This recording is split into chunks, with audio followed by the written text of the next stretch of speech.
What's the meaning of apron stage?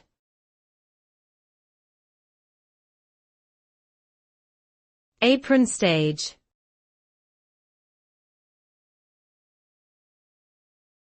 Apron stage.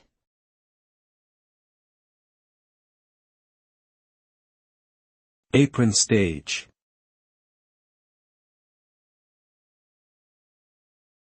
Apron stage.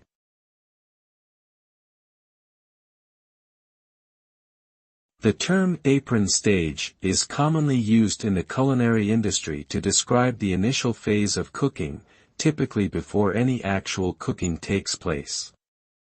During this stage, ingredients are gathered, measured, and prepped for use in a recipe. This involves tasks such as washing, peeling, and chopping vegetables, measuring out spices and seasonings, and preparing any necessary utensils or cookware. The term apron stage comes from the fact that chefs generally wear aprons during this preparation phase in order to keep their clothing clean and protected from any spills or messes that may occur.